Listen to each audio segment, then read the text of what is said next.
Good evening, good afternoon, good morning, good whatever time it is, wherever you are, whoever you are, welcome once again to Anime Octane, the show in which we, the folks at Nerd Caliber, talk about usually recent, and in this case recent, piece of anime entertainment, and we talk about it in depth. We're going to talk about what we like about it, what we didn't like about it, what worked, what didn't work, what are the themes, tones, messages, general things that you can take away from it, which means we're going to spoil it. So what we are spoiling tonight is the first completed season, which just wrapped up at the end of the fall season, of Mushoku Tensei, Jobless Reincarnation. So if you haven't seen it and you don't like spoilers, you should probably watch this show after you've seen it. If you have seen it or you don't care about spoilers, then hang around. Tell us what you think of the show. Tell us what you think of our opinions of the show. We're on YouTube. We're on Twitch. We are on Facebook Live. All them sort of places. So there's plenty of places for you to throw your comments at us. Because this is a show that generates comments.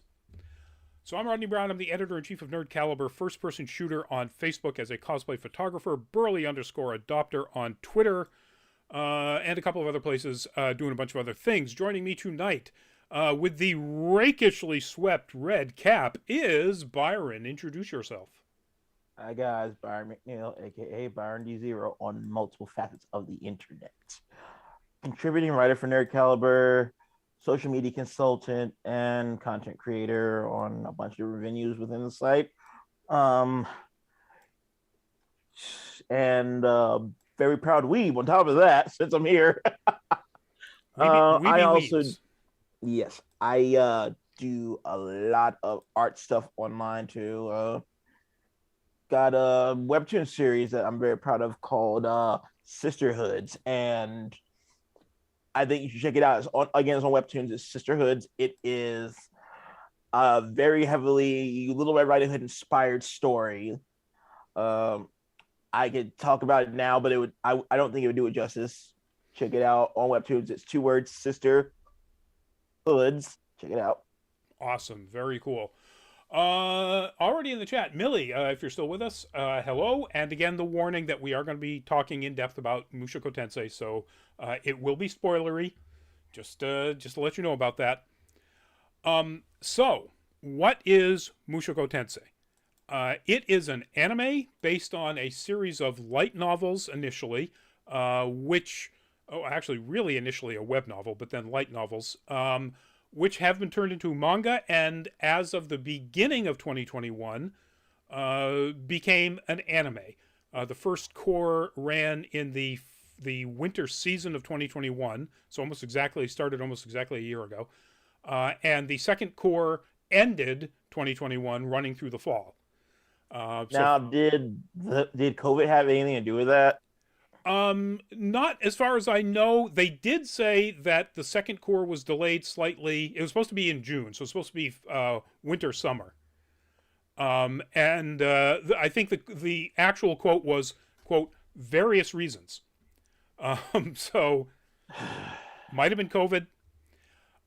So was. the studio behind this is Studio Bind, which is a brand new studio. This is the only thing that they have done. But what they are is essentially a subsidiary of White Fox.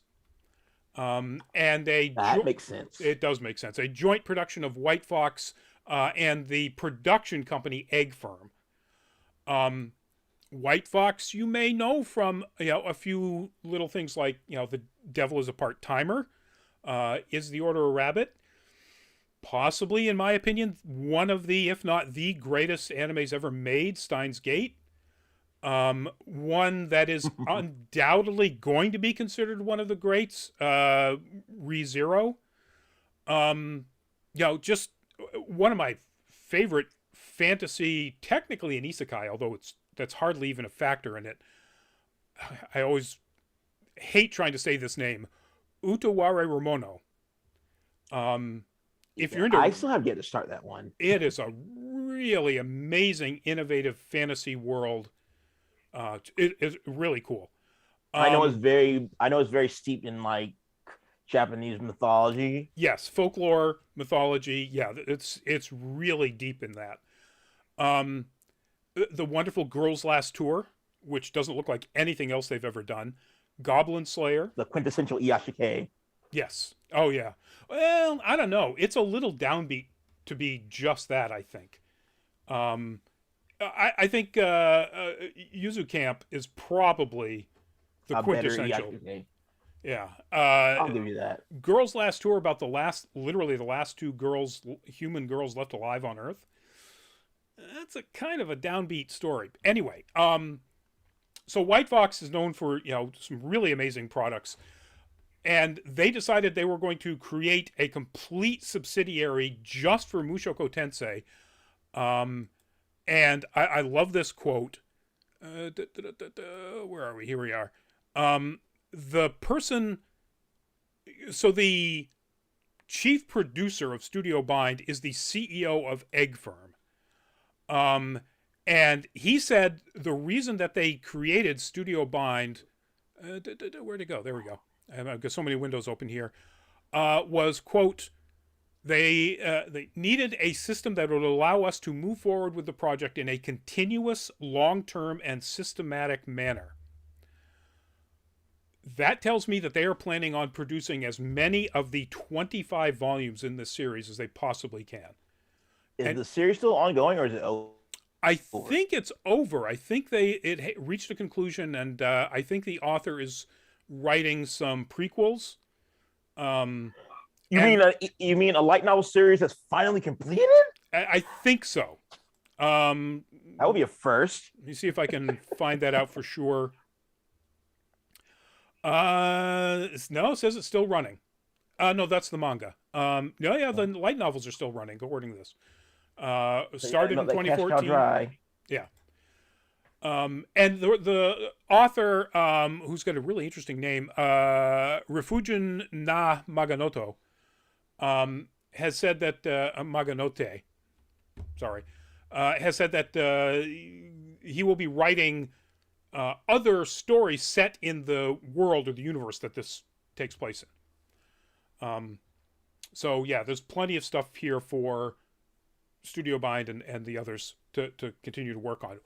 What is the story? The story is an isekai. We first meet the main character in this world.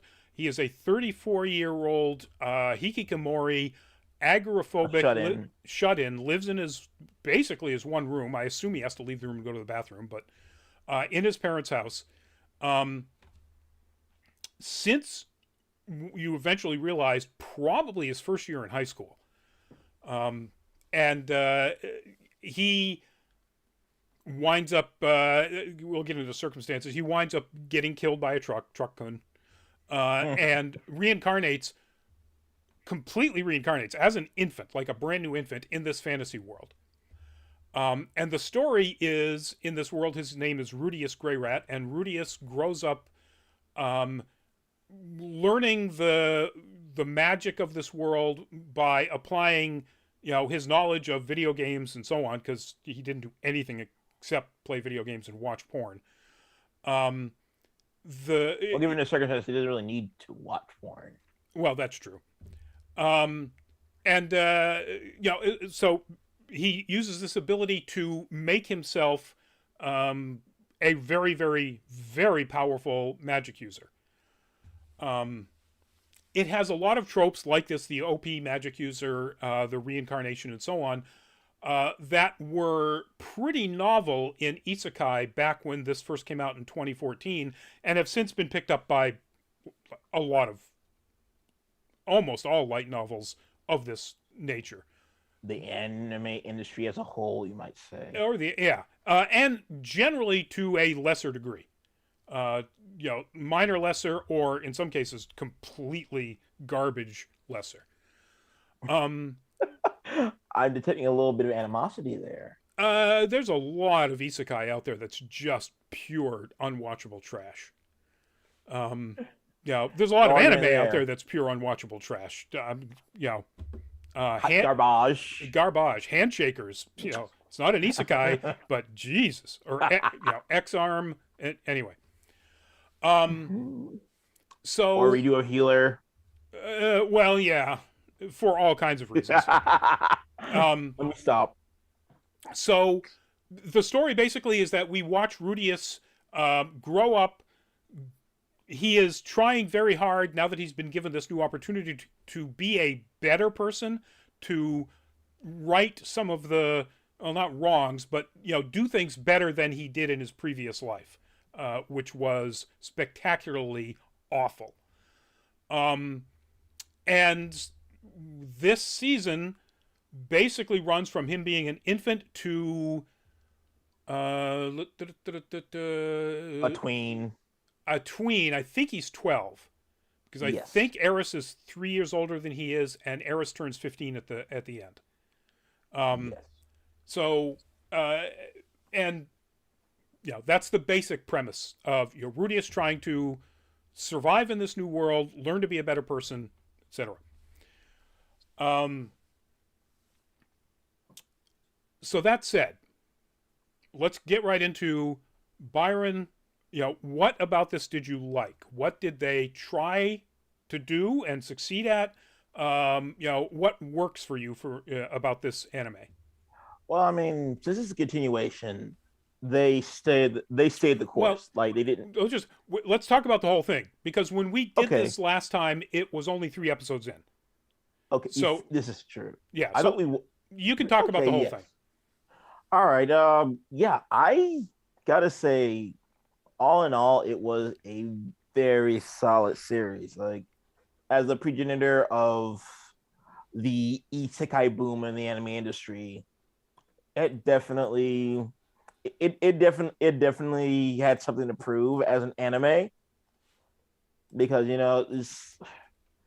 see in the film industry all the time where you have like these older stories that are at like a good example of parallel would be James Cameron's Avatar. This was an idea that he had been trying to pitch like for decades, and then by the time he made it a thing, the tropes that he had made with this film had already been done to death. Yep. So it's like if you're if you're gonna do it, you need to put your best foot forward, and Mushoku Tensei definitely does a better job with that than Avatar did. Um, Not like the characterizations are pretty strong. I mean, I'm no fan. I'm the lecherous protagonist or lecherous anime character in general. We're gonna call a spade a spade. But in spite of those flaws, he's a relatable character to an extent. Like one thing that really Rudy is apart from other isekai protagonists is the fact that is like how he deals with trauma, because trauma is it's an ongoing part of the narrative, not just for him, but various cast members, like Yep. red hair girl whose name I'm forgetting right now. Eris. Yes, Eris. Like she's dealing with her own trauma, by like just being a noble and trying to become stronger so that she doesn't lose anyone else that she cares about by the end of this season. And you have And honestly, the Rudius's trauma mostly comes from his previous life. yes, By the end, or by the frankly the middle of the first season, everybody in this show undergoes a drastically traumatic event. oh Again, we're yes, spoiling it. So the mana. I can't remember what the term is. Mana crisis, mana explosion. yeah, Teleportation event. Um, yeah. It and by the time we get to the second half, once we get to this post teleportation story, you start to see like the way trauma plays a big part in the story. yep. Like not just for Rudius, for his father, Paul, for his siblings, even people that he's not directly related to, like the beast, like these demi-humans Yep. that he ends up going to save. They, like, a lot of them are just mistrusting Rudius because he was at the wrong place at the wrong time, but rightfully so, because they've been they've been through this ordeal where they've lost their children, their family members, and it's a lot for them to take in. Who is Eris's teacher? Is I'm going to Gilsane, pronounce right? it Ghislaine, Oh yes, just so it doesn't pronounce it exactly the same way as the recently convicted sex trafficker, because it would be pronounced Ghislaine if it was actually French. But so we'll go Ghislaine. all right. Ghislaine dealing with her own trauma with the same village, where didn't she didn't want, like, she couldn't handle the expectations that were being put upon her behind her tribe's traditions, so she ran. Yep. And it made for some of the most compelling isekai storytelling that I've seen in a very long time. And I think I'll get into this in mine anyway, but I'll jump in here for just a second. I think one of the things that really blows my mind about this storytelling is the stuff that is implied that either will become an important feature down the road or just is a factor of the world. So, when bring those beast girls back up, when Rudius does in fact encounter these beast people and their the sort of forest world that they live in, and they don't really trust him, it's because he rescues these girls, or a whole bunch of these girls, and but the beast people don't really, they think he's the one that's trying to kidnap them. And without going into it, the guy who did the kidnapping is there to sell them as servants to rich nobles, which is a callback to the fact that all of the maids in Eris's father's household. So Eris is Eris Boreas Greyrat, a cousin subsidiary family of Rudius, but a more noble aspect of it. So they are nobles, where Paul, Rudius's dad, isn't really. I did want to comment on that, but I'll wait. Okay, all of his servants, all of the Boreas family servants, are beast girls. And are treated pretty badly at times. You get to see that. Or at least Eris's father implies that they can be treated badly if Rudius wants to. Let's put it that way. And you don't get... Nobody says that these beast girls that were kidnapped were going to be sold to people like Eris's dad and other nobles within, that part of the world. But that's where they're headed. And only beast girls were servants in his household. And either that's going to be a point, or they just make that a part of the world in the background and go, yeah, this is part of this world. Really terrible things are done to demi-humans and non-humans and humans alike by these noble people who otherwise, to Rudius, they're wonderful.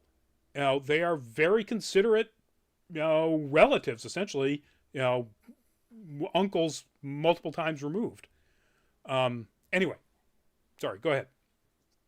The whole relationship between Eris and Rudius, I feel that's that's a story that I feel could only be told by Japanese society because of the way their legal system works, where it's like it's okay to marry your cousins, because a lot, like, that comes from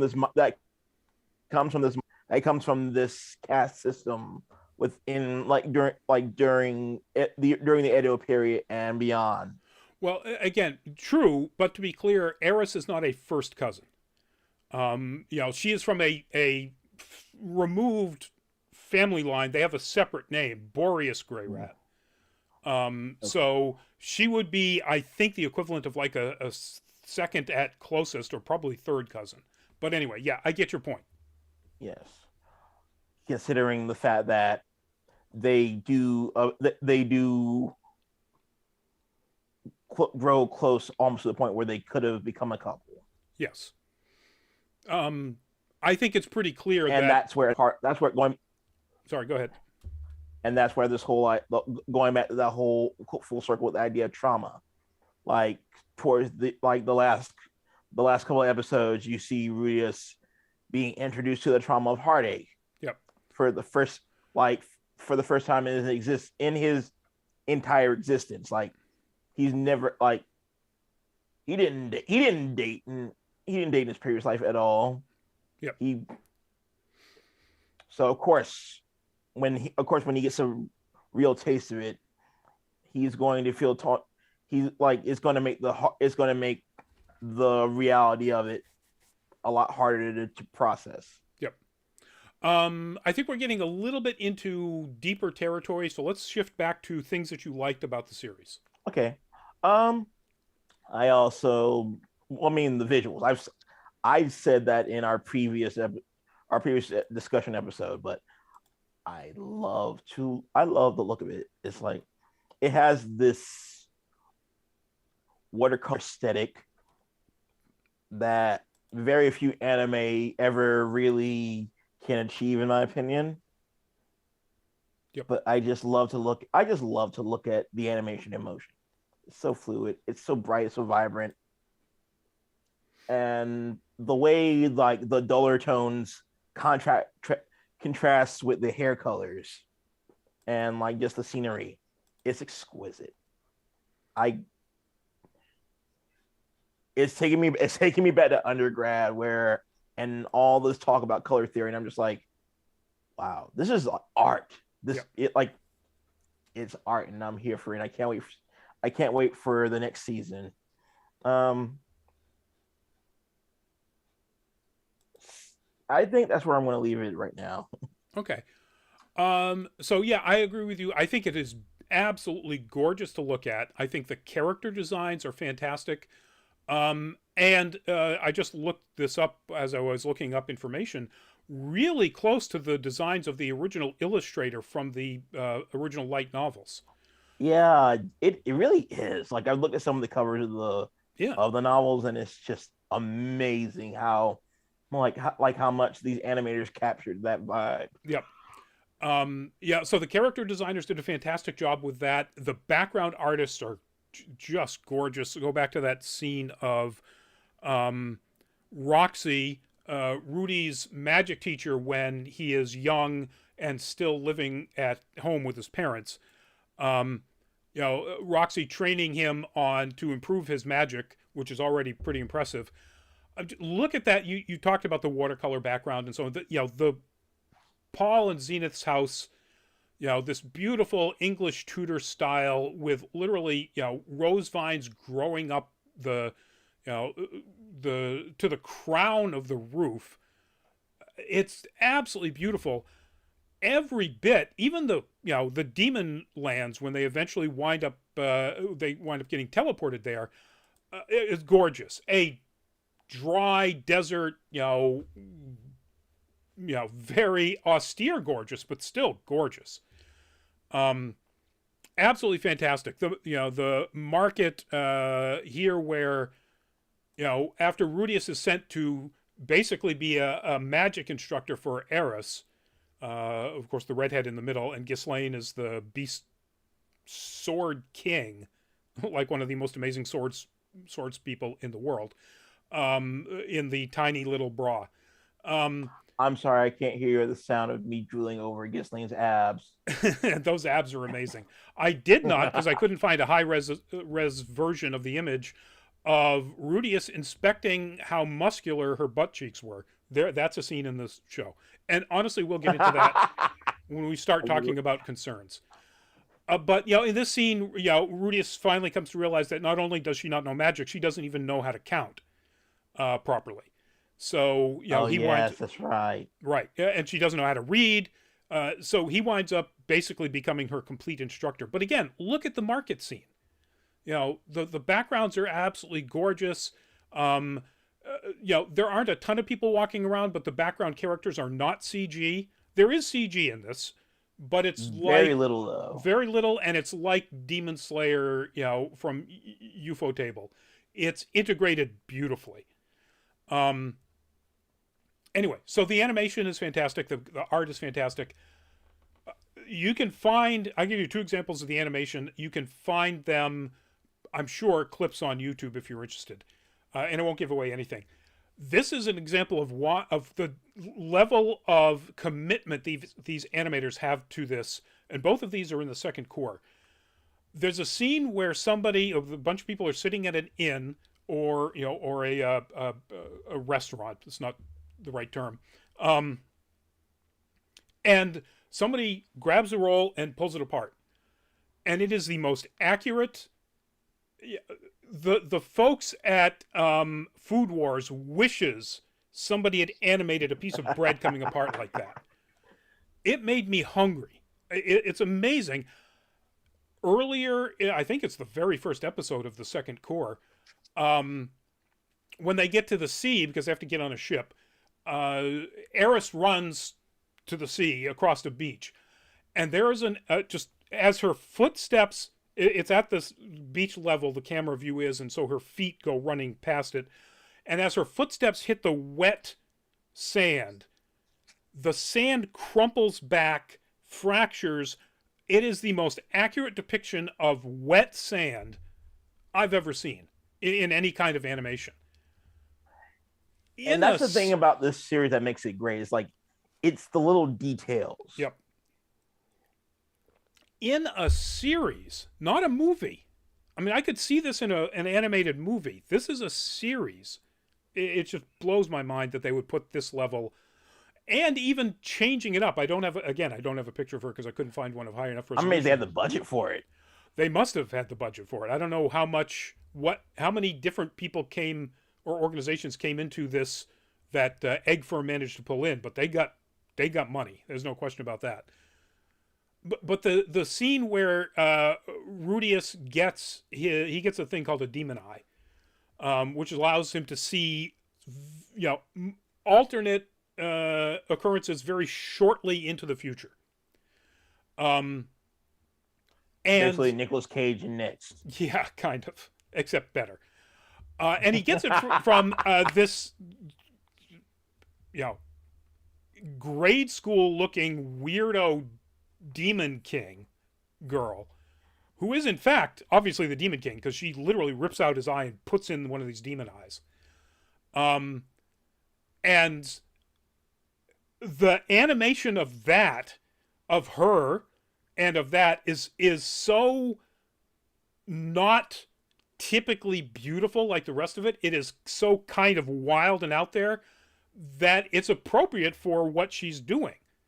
And again, just that they would change that up is amazing. That it's fantastic. Anyway, so the animation is wonderful.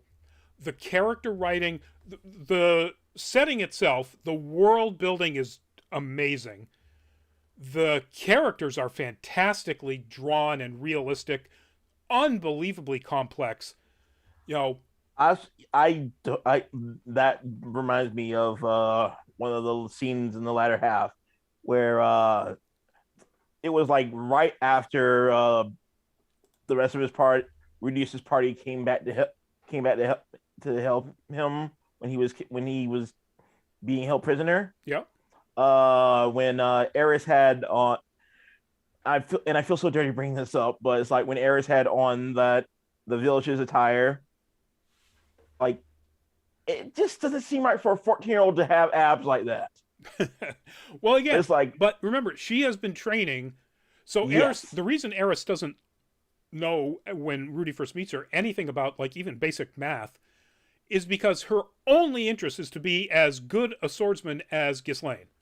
That's it. She trains nonstop. Eventually, she learns how to count and how to read and so on because Rudy basically just forces her to. or tricks her with, he's very smart about how he does it. But she is not a good student in anything except sword fighting. But she trains with Ghislaine, and then after the teleport, after they meet Ruijerd, this is him early on. He is a demon of the Superd demon clan. And so she trains with him as well.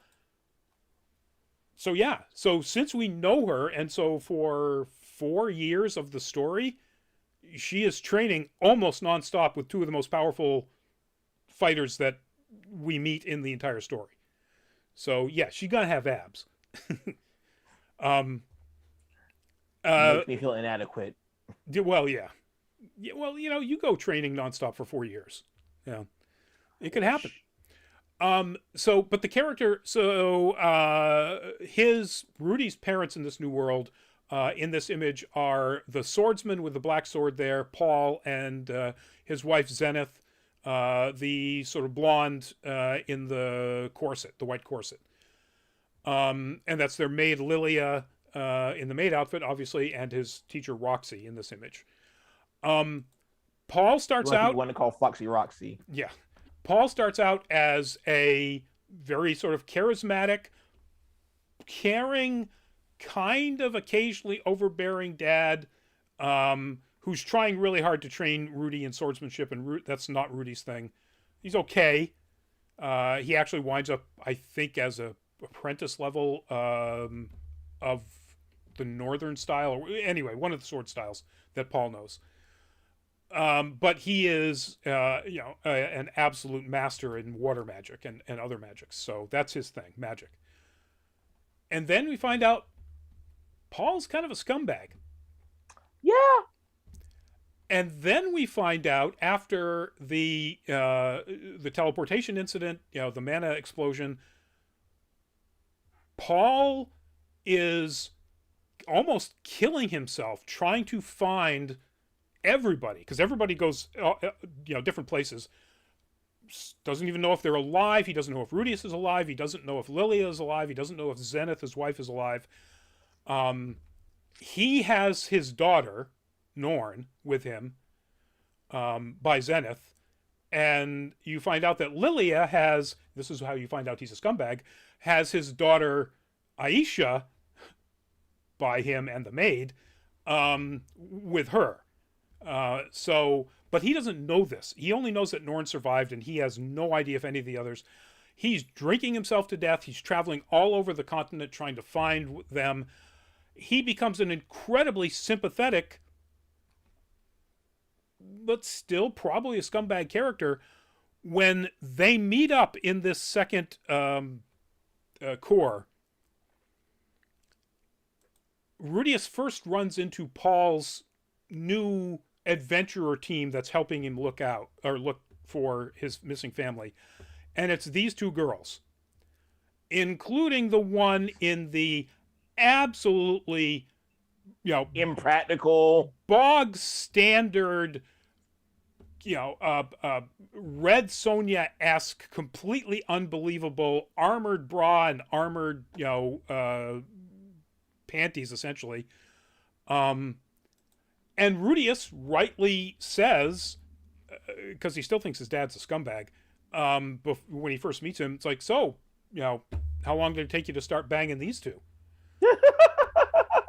Not in those words. I mean, it's better written than that. I mean, might as well. But that's essentially what he says. The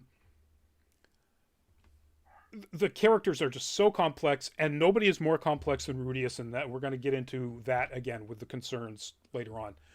The music is wonderful. It's majestic. The structure of the storytelling, they almost completely eschew any opening theme. You get that majestic music, but almost always it's played over gorgeous scenery of where they're coming into next. And it's wonderful. I don't think I ever skipped the OP on this because there isn't really one. Yes, the music plays, but there's stuff going on in the background that is really important for you to learn. It's really structured so amazingly well. Yeah, it does Um, the same thing that ReZero did. yes. Oh yeah, that's a good point. Also, a White Fox thing. Fox. Yes. Um, I'm trying to think. Is anything else that really just blows my mind about this, or yeah? And when I say I like a lot of it. Most of what I like is so good it blows my mind. It's just amazing how good when they're good these aspects of this show are. But I think that's pretty much that covers most of it. So now let's talk about things we didn't like. So Byron, what didn't work for you? What didn't you like? Well, as I've said before, I don't really care for the cringy, pervy, lecherous characters. It's been done to death.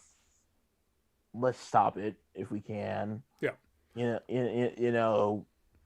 It normal. I feel like maybe not. It can normalize it to certain viewers of a certain age, and it's not. It's not. It's tired. Yeah.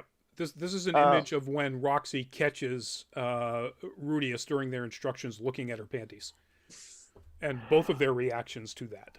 So yeah, I I mean, I did enjoy how Mr. Aisha was just like, "Oh, my brother's a pervert." I don't know who he is, but he's a pervert. I want nothing to do with him. And then eventually she kind of comes around, but that's fine.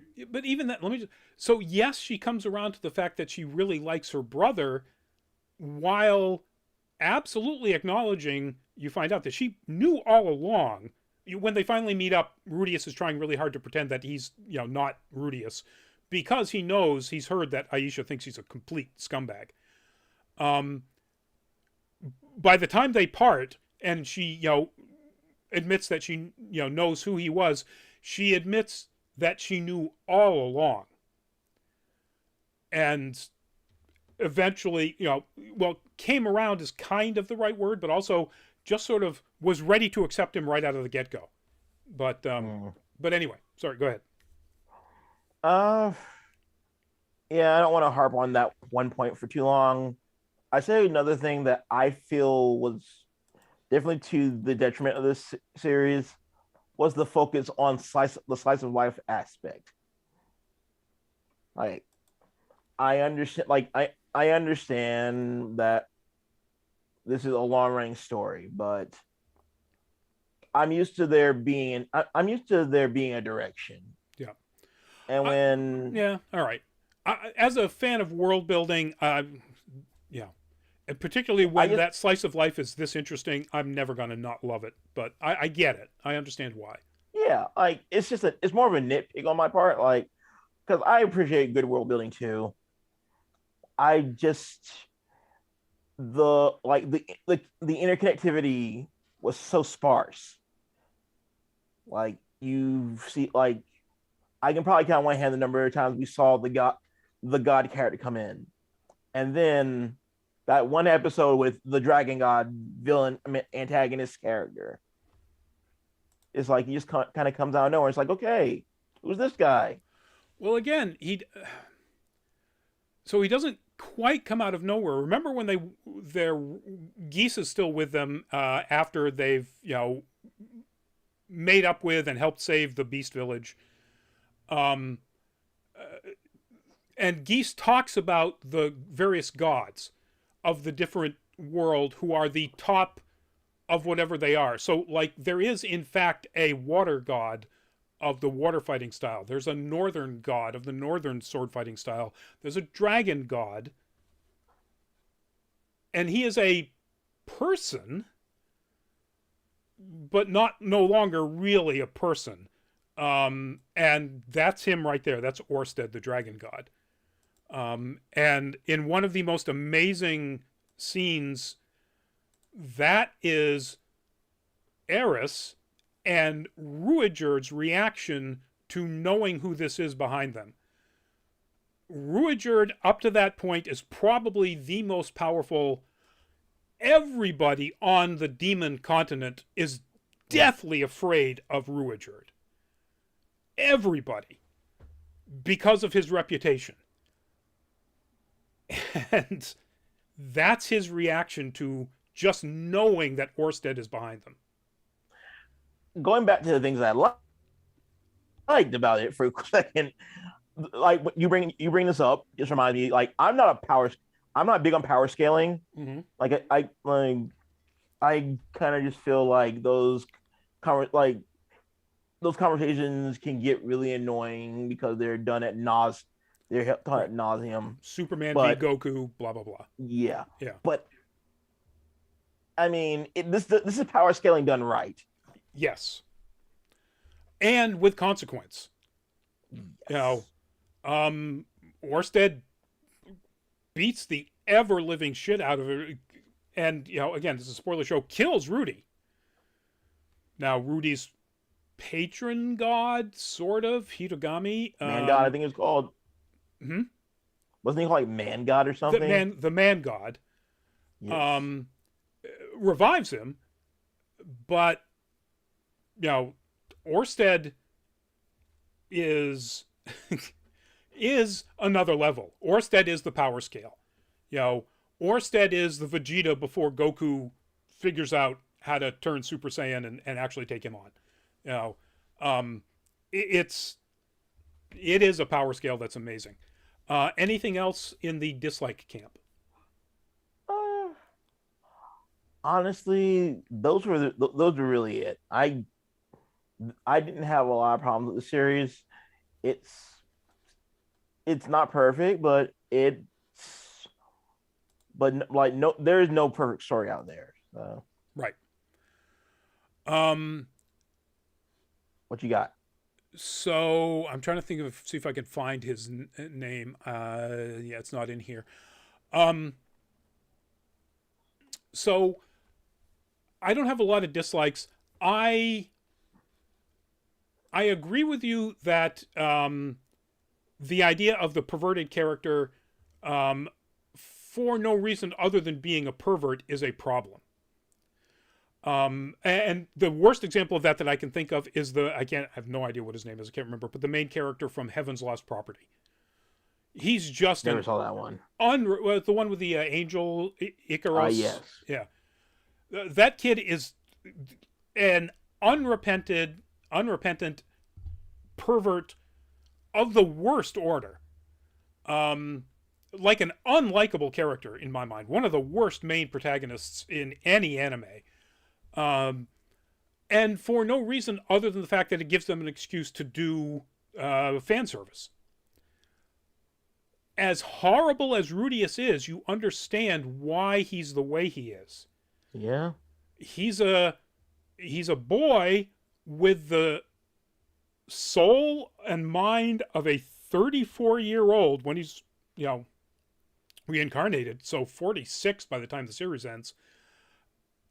Shut in Hikikomori, you know, in Japan, that hasn't been out of his room to speak of since he was in high school. So he has zero socialization skills whatsoever. And I could assume that his only encounters with the fair sex were through pornography. Literally, you know, eroge, you know, erotic games, porn, and so on. That is his idea of how one interacts with the opposite sex. And the series, particularly the first core, portrays that bluntly. He is a terrible pervert. Made worse by the fact that in this, you know, little boy who you can kind of, it's like, oh wow, he's looking at panties, isn't it? It's weird for a, you know, 5, 6, 7-year-old. It's a 34, 36, 38-year-old that's actually doing it. Or at least in the mind of this young body. So that makes it even worse in the minds of a lot of people.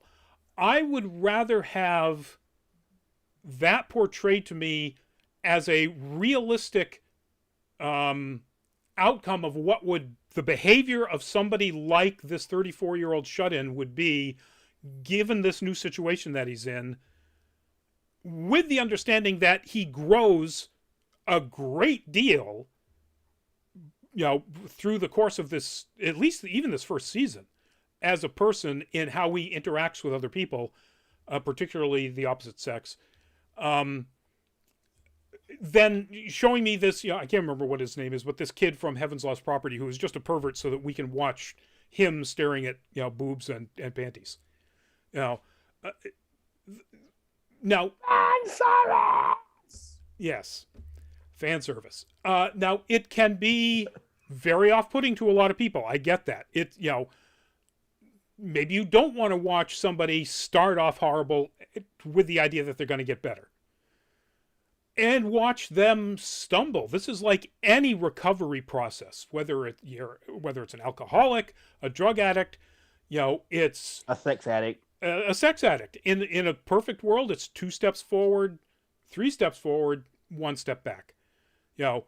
Everybody falls off some sort of wagon if they're trying to stay on it. And this show portrays that. My problem isn't necessarily with his perversion. If that was the case, I wouldn't watch any anime. I mean, really, come on. My problem is his interaction with the opposite sex, which is up until even into the first couple. Well, no, I guess by the end of the first core, it's often non-consensual. Yeah. Now, when it happens, there are terrible consequences. Either other people punish him, or the person that he is, non-consensually interacting with, mostly Eris in the last half of the first core, beats the ever-living shit out of him. And like, yay, good, and that's how he learns, and he does learn.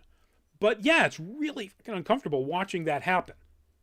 I get it. I get why people don't want to see that. But in a medium, the medium is, I guess, television. But in an art form like anime, particularly anime, and in general, almost any Japanese art form, redemption is crucial. Redemption is more core to the Japanese storytelling experience than almost anything, short of nobility and service. And so, this is one of the best redemption arcs ever told, because it's honest, it's accurate in how clumsy and struggling and failing it can be. But yeah, it's uncomfortable. So I kind of dislike the fact that we have these displays of consent violations from a protagonist, from a main character.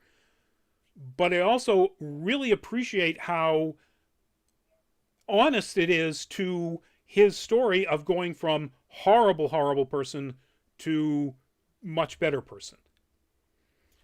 The only other thing I can say that I kind of dislike about it is sometimes, particularly in the second core, there are characters that are introduced that, and storylines that just seem like, really, like his rescue of Lilia and Aisha from this prince that was Roxy's student, who was a worse pervert and is a worse pervert than Rudius, and his brother, who is a weird character. And you kind of, it's like, all right, that's an awful lot of explanation about two characters who are, just one and dones. Except I am, knowing how this story sets things up and pays things off, I am 100% sure that they are not one and dones. Geese is we're definitely gonna see Megane-kun again. Yes. We're gonna see Geese again. We're gonna see, there's an awful lot of people in here that I know that we're gonna see down the road, just because that's the way this storytelling works. They don't waste stuff. Which, oddly enough, I liked his character way more than I should have. So his thing, he's not that much of he's kind of a pervert, but for figurines. And Rudius is like the only person who's ever created a realistic figurine because his earth magic allows him to make dolls essentially of people he knows. And he's made a few of Roxy, which are essentially Japanese style figurines. Like you can take the skirts off and so on. And this You know, guy, that's where his previous life hobbies yeah, have benefited him. yes. Yeah, and so this guy finds one of them and is absolutely obsessed with it. Has to find the creator of it. Turns out it's Rudius in the dungeon of his brother's palace. And he is really an interesting character. He gets even more interesting when you find out he has a. They don't call it a curse. What do they call it? I can't remember what they call it. He has a ability, but it's kind of a curse. He said monstrous strength. I know that much. He is insanely, insanely strong. Like, if he gets too angry and can't control himself, he literally punches people's heads off.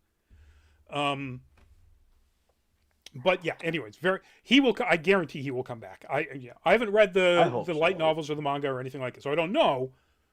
But so far, this storytelling has shown us that they don't put wasteful stuff in here.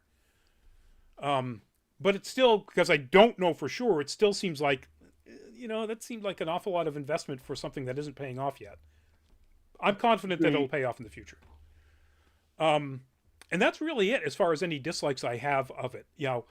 And let's get into themes, tones, messages, and this is the time to start really talking about the theme and whether or not you can deal with it. So Byron, what do you think this is trying to tell us? It's definitely the one recurring theme, as I've stated before, is trauma.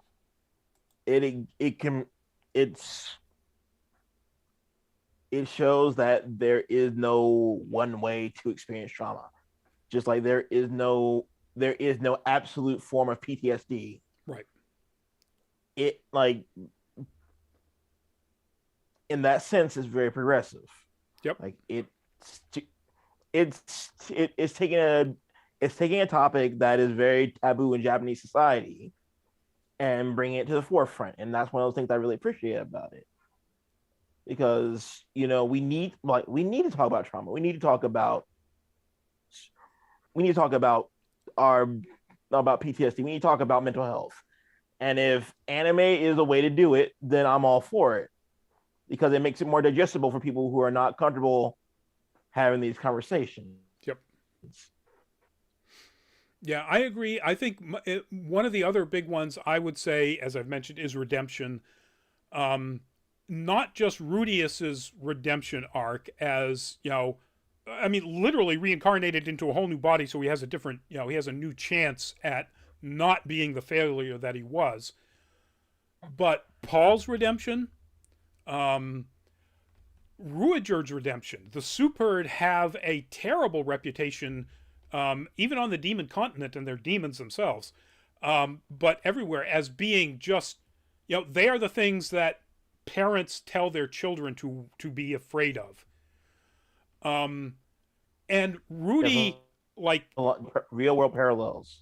Well, yeah, but also Rudy actually says one of his missions is to help Ruijerd repair that reputation, to redeem the story of the Superds. Or Japanese, so they spell it Superd, but obviously SU, you almost never pronounce the U, so it's more like Spurred. Yes. But so everybody has a redemption arc in this. Ghislaine has her own redemption arc. When we find out what her backstory was in that beast people's village, everybody, it's really wonderful examples of either relatively easy redemption or incredibly difficult redemption, which is what Rudius is going through. It's also 100% about growth. Eris is not even close to the same person she was when Rudius first meets her. Oh yes, but she still has so much more to learn. Apparently. She still has so much more to learn, but when Rudius first meets her, she is so tropey tsundere, heavily in the sun, and almost no dare. I mean, she abuses him, doesn't like him, and by the end, she has a much better grasp on how to relate to other people and Rudius and Ruijerd and everybody else. She actually preaches a little bit of consideration towards Paul when Rudius first runs back into him, thinks he's still a scumbag sleeping with these, new female assistants of his, or adventurer team of his, and is a drunk at this point, clearly a drunk. Eris would never, ever, when Rudius first meets her in this story, have treated somebody with that kind of sympathy and compassion. So growth is really, really an important part of this. Absolutely.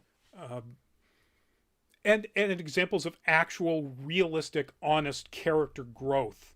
Roxy's story with her parents.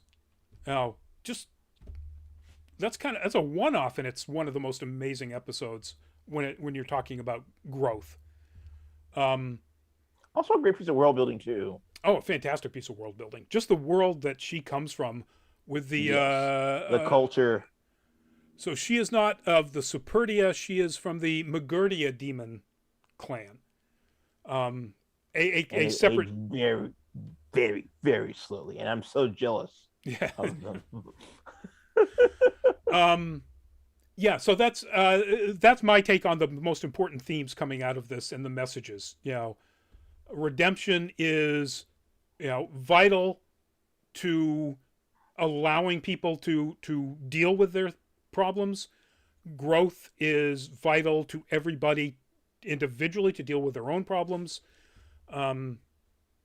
It's so that said, it's almost an hour, which doesn't surprise me because this is an amazing anime. But Byron, recommendation and scale of 1 to 10, where do you put it? I would highly recommend this series. I'll give it a 8 out of 10. I can see that. I would also highly, highly recommend this series. Again, with the understanding that you're gonna have to watch some really uncomfortable behavior if you want to watch somebody grow. And I would put this at a 9 out of 10. I think this is just shy of my 10s, like Steins Gate and ReZero. A potential GOAT. It's up there in the among the best of all time. There are, in my mind, very few 10s. Steins Gate is one. Cowboy Bebop is one. But even shows that I've rewatched probably a half a dozen times. Kids on the Slope is a 9 for me. That's how I feel about FMA. Yeah, I think I've got Brotherhood at an 8, but it might be a 9 in my. I'd have to go back and look at my anime list. Anyway, fair enough. People, again, with the understanding that there are very uncomfortable scenes that happen throughout the course of mostly the first half, that have to happen to set up the growth of the characters. Please go watch this if you haven't. It's amazing. Definitely one of the best of 2021. Maybe the best, maybe only beat out by Odd Taxi. That's a hard call to make. That is a hard call to make. But yeah, so folks, go watch it. Coming up this Thursday, our full fat spoiler chat will be on another piece of entertainment with a lot of messaging behind it, whether you like it or not. Matrix Resurrections. That's Thursday. I gotta finish that one. You should. I can say it's worth a watch because there's so much going on there. Whether you like what's going on there or not, that's up for discussion. We'll talk about that on Thursday. Tomorrow, of course, not full fat, Nerd Week Live. We'll be discussing nerd news that happened over the last week. Some really interesting stuff has dropped. Just today, another really, really cool bit of news. So we'll see you tomorrow night. We'll see you Thursday night. We're running late. I'm going to forego any of the promotions. Visit us on twitch.tv/nerdcaliber. Visit us on patreon.com/nerdcaliber. If you have those platforms and you want to check us out, that would be great. Byron, give us a goodbye. Hey guys, Byron D0 saying good night to you guys all over Nerd Caliber Nation. Check out my stuff on Instagram and BD0Art. That's BDZEROART. Also, check out my webcomics, my webtoon series, Sisterhoods. 2 words, Sisterhoods. Please do, folks. Go check it out. And that's it for us. We'll see you at an upcoming show. Everybody, please stay safe out there. Get those masks. Go buy your N95s. Get your boosters. Get your boosters if you haven't. So be safe. We'll see you at an upcoming show. Good